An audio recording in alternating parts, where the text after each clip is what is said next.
10ஆம் பாவாதிபதி என்ற பாவக பலன். 10ஆம் பாவகம் அப்படிங்கும்போது கர்மாதிபதின்னு சொல்லுவோம். 1, 4, 10 அப்படிங்கிற கேந்திரங்கள் அப்படிங்கிறதுல பெருங்கேந்திரம் அப்படின்னு சொல்லுவோம். 4 முதல் கேந்திரம், 10ங்கிறது பெருங்கேந்திரம் அப்படிங்கிறது சொல்லுவோம்.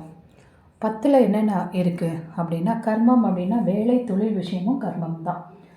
ஒருத்தருடைய ஆயுளை தந்தையாருக்கு தாய்க்கு ஆயுளை நிர்ணயிக்கக்கூடிய பாவகத்தில் வர்றது கர்மம் தான்.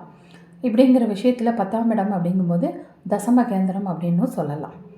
அதில் ஒரு பாவ கிரகமாவது இருக்கணும் அப்படின்னு சொல்லுவோம். ஒரு பாவ கிரகங்கள் இருக்கும்போது நல்ல வேலை உத்தியோகம் இதெல்லாம் கொடுத்துரும். 10ல் ஒரு பாவியாவது இருப்பது நல்லது அப்படின்னு சொல்லுவோம். அதே போல் 10ஆம் பாவகத்தில் கர்மபுத்திரம் அப்படிங்கிற ஒரு விஷயத்தை பார்ப்போம். குழந்தை இல்லாத தம்பதியர் இருக்காங்கன்னா கர்மபுத்திரம் அப்படிங்கிற விஷயம் இருக்கான்னு பார்க்குறதுக்கு, கர்மத்தை செய்யறதுக்கு ஒரு குழந்தை இருக்கா அப்படின்னு பார்க்குறதுக்கும் 10ஆம் பாவகத்தை எடுப்போம். அந்த பாவகத்தில் இருக்கிற கிரகங்கள் வச்சியும் அதை நிர்ணயம் செய்ய முடியும் அப்படிங்கிறத நம்ம சொல்லலாம். 10ஆம் பாவாதிபதியில் லக்னத்தில் போனால் என்ன பலன் அப்படின்னா, தொழில், சமூக அந்தஸ்து, புகழ், பொதுப்பணித்துறையில் வேலையில் இருக்கிறவங்க, சமூக நலப்பணி, நேர்மையானவங்க இருப்பாங்க, சுயமரியாதை எதிர்பார்க்குறவங்க, அதிகார பதவி, வியாபாரம், தொழில், அதுக்கு அடுத்தது பார்த்திங்கன்னா தலைமை பொறுப்பு, அப்பாவோட தொழில் தொடர்ந்து செய்கிறது, இதெல்லாம் தெய்வ வழிபாடு, மாமியார் அவங்க வீட்டில் ஹெல்ப் பண்ணுறவங்களா இருப்பாங்க. அப்புறம் 10ஆம் பாவாதிபதி அப்படிங்கும்போது இதெல்லாம் நம்ம பார்க்கணும். கன்னி லக்னத்துக்கு புதன் 10ஆம் பாவாதிபதியாக இருந்து லக்னத்தில் ஆட்சி பெறுவார். மீன லக்னத்துக்கு குரு 1ல் ஆட்சி, மேஷ லக்னத்துக்கு சனி 1ல் நீசம், கடக லக்னத்துக்கு செவ்வாய் 1ல் நீசம் அப்படிங்கிறது சொல்லலாம். 2வது இடத்துக்கு போனால் 10ஆம் பாவாதிபதி 2ஆம் இடத்துக்கு சென்றால் அப்போ தனத்திரிகோணங்கள்னு சொல்லக்கூடியது 2, 6, 10 கனெக்ட் ஆகுது அப்படிங்கிறது சொல்லலாம். அதிர்ஷ்டம், செல்வ சேர்க்கை அதிகமாக இருக்கும். குடும்ப தொழிலில் இவங்க மேலே மேலே வருவாங்க.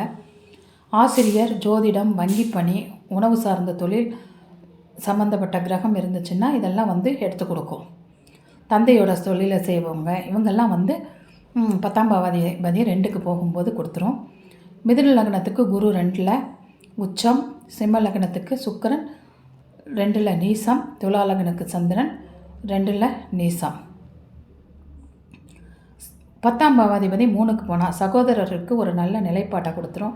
நல்ல சுகம், தைரியசாலி, சிறுதூர பயணம், 6, 8, 12 மட்டும் மறையக்கூடாது, அவ்வளோதான். 3ஆம் அதிபதி பாதிக்கப்படாமல் இருந்தால் சகோதரர்கள் நட்பு இதெல்லாம் கொஞ்சம் நல்லாயிருக்கும் அப்படிங்கிறத சொல்லலாம். மகர லக்னத்துக்கு 10ஆம் அதிபதியான சுக்கிரன் 3ல் உச்சம், சிம்மத்துக்கு சுக்கிரன் 3ல் ஆட்சி, கும்பத்துக்கு செவ்வாய் 3ல் ஆட்சி அப்படிங்கிற விஷயத்தை கற்றுக் கொடுக்குது. 10ஆம் அதிபதி 4ல் இருந்தால் நல்ல அதிர்ஷ்டம். ஏன்னா 10க்கு 4 அப்படிங்கும்போது சமசப்தம பாவகம்.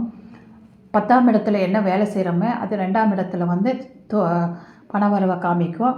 2ல் வர்றது 4ஆம் இடத்துக்கு இன்வெஸ்ட்மெண்ட்டு போகும். அதுதான் 10, 4 அப்படிங்கிறது. அப்போ 10ஆம் இடம் பலப்பட்டிருந்தால் 4ஆம் இடம் பலப்படும். ஏன்னா இங்கே சம்பாதிக்கிற பொருளை, வீடோ மனையோ வாகனமோ எல்லாமே அங்கே அதிர்ஷ்டத்தை கொடுக்கும் அப்படிங்கிறத நம்ம சொல்லலாம். நிலபுலன்கள் அப்படிங்கிறதையும் சொல்லலாம். பெரிய பெரிய நிலக்கீழர்கள்லாம் இருக்காங்கன்னா அவங்க 10ஆம் பாவாதிபதி நல்லா இருந்து 4ஆம் இடத்தை பார்க்கும். அப்போ விவசாயம் அப்படிங்கிற விஷயத்தை நல்லபடியாக எடுத்து கொடுக்கும் அப்படிங்கிறத சொல்லலாம். ரியல் எஸ்டேட்டில் இருக்கிறவங்களுக்கு இது ஒரு அருமையான ஒரு கிரக நிலை அப்படிங்கிறத சொல்லலாம். ஆட்டோமொபைல், டிரான்ஸ்போர்ட்ஸ் அவங்களுக்கும் இது நல்ல ஒரு இதை கொடுக்குன்னு சொல்லலாம்.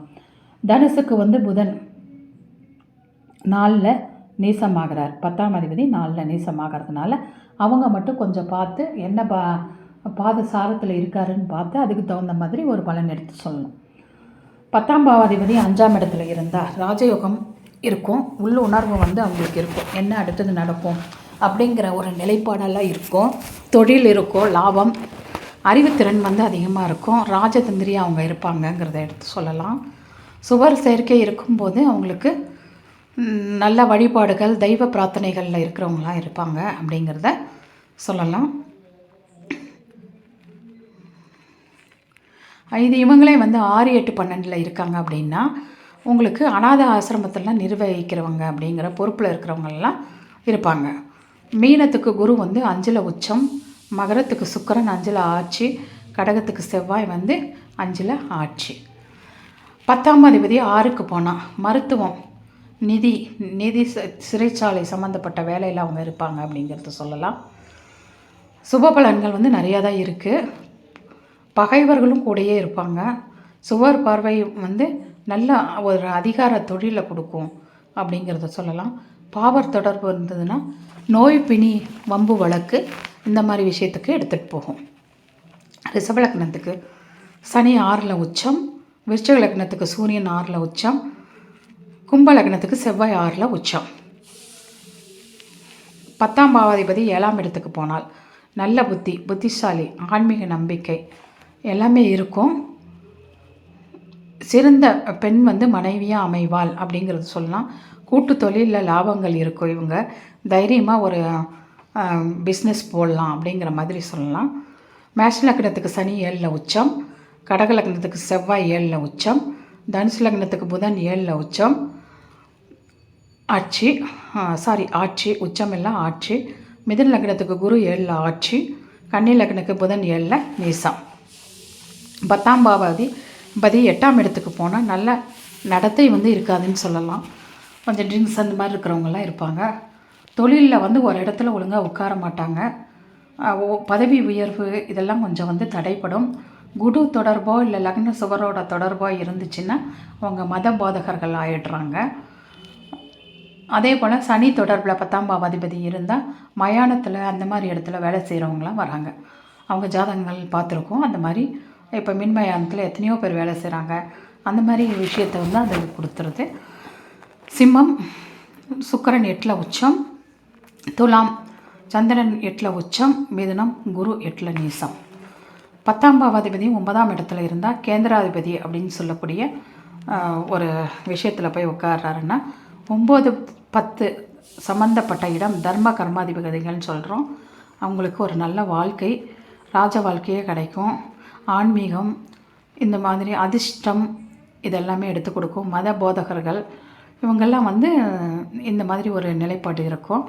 தர்ம கர்மாதிபதிகள்ங்கிறதும் நல்ல ஒரு விஷயத்தை எடுத்து கொடுக்கும். வேலை சம்மந்தப்பட்டதில் ஒரு உயர்வான நிலையையும் எடுத்து கொடுக்கும். இது ரிஷப லக்னத்துக்கு சனி ஆட்சி, மகரத்துக்கு சுக்கிரன் நீசம். 10ஆம் பாவாதிபதி 10லேயே இருந்தால் நல்ல மரியாதை, சத்தியவான், நல்ல பேர் புகழ் இருக்கும். வழக்கமான தொழில் 3ல் கிரகம் இருந்தால் துறவு வாழ்க்கை இருக்கும். 10ல் வந்து ஒரு 3, 4 கிரகம் இருக்குன்னா அவங்க வந்து ஒரு துறவு வாழ்க்கை அப்படிங்கிற மாதிரி போயிடுவாங்க. ஃப்யூச்சரில் ஒரு வயதான காலத்தில் அப்படிங்கிற மாதிரி எடுத்துக்கலாம். அதே போல் நல்ல கர்மம் அப்படிங்கிறது இந்த ஜென்மத்தில் என்னென்ன அனுபவிக்கணுமோ அத்தனையும் அந்த 10ஆம் அதிபதியான 10ல் இருக்கும்போது அனுபவித்து ஜெயிச்சு வந்து அவங்க பிறப்பினோட நோக்கத்தை நோக்கி போயிட்டுருப்பாங்க அப்படிங்கிறதையும் நம்ம சொல்லலாம். 10ஆம் அதிபதி 11ல் அப்படிங்கும்போது நல்ல அதிர்ஷ்டசாலி. ஏன்னா சம்பாதிக்கிற பொருள் பூராவுமே லாபத்துக்கு போயிடும். நல்ல நண்பர்கள் இருப்பாங்க இவங்களுக்கு. நல்ல குடிப்பினை, நல்ல சப்போர்ட் எல்லாமே கிடச்சிரும். அதனால் இவங்களுக்கு வந்து வாழ்க்கை அப்படிங்கிறது மிகவும் ரொம்ப நல்லா போயிட்டுருக்கும் அப்படிங்கிறது சொல்லலாம். மேஷ லக்னத்துக்கு சனி 11ல் ஆட்சி, மீன லக்னத்துக்கு குரு 11ல் நீசம். 10ஆம் அதிபதி 12ல் அப்படிங்கும்போது வேலை அப்படிங்கும்போது வெளியூர் மாநிலம் போயிடுறதுங்கிறது ரொம்ப நல்லது. ஏன்னா உள்ளூரில் இருந்து இவங்களால் ஒன்றும் பண்ண முடியாது. இல்லைன்னா தொழில் விரயம் வந்து அடிக்கடி ஏற்படும். தொழில் மாற்றங்களை கொடுத்துக்கிட்டு இருக்கோம். ஆன்மீக நாட்டம் இறைநிலை நோக்கி அவங்க இப்போ தேடல்கள் இருக்கும் அப்படிங்கிறதையும் சொல்லலாம். ராகு கேதுக்கள் சம்மந்தப்பட்டாங்கன்னா கடத்தல் விஷயம் இந்த மாதிரி விஷயத்துக்கு போயிடுவாங்க வேலைக்கு. அதாவது பிஸ்னஸ்ங்கிறது டப்ளிங் அந்த மாதிரி விஷயத்துக்கு போயிடுவாங்க. அதை மட்டும் கொஞ்சம் பார்த்து இருக்கணும். சுவர் தொடர்பு இருந்ததுன்னா எல்லாமே வந்து பாசிட்டிவ் ரிசல்ட்ஸாக கிடச்சிரும். கும்பத்துக்கு 10ஆம் அதிபதி செவ்வாய் உச்சம், ரிஷபத்துக்கு சனி வந்து நீசம். இப்போ 10ஆம் அதிபதி பற்றி ஓரளவு எல்லாமே பார்த்தாச்சு. இது கூட கிரக பார்வைகள், சேர்க்கைகள் அப்படிங்கிறது ஏகப்பட்ட பரிணாமங்கள் இருக்குது ஜாதக பலன் எடுக்கிறதுக்கு. ஓரளவுக்கு இதிலேருந்து எடுத்துக்கலாம். இதில் ஏதாவது சந்தேகம் இருந்தால் எனக்கு கமெண்ட் பண்ணுங்கள். வாழ்க வளமுடன். கிருத்திகா.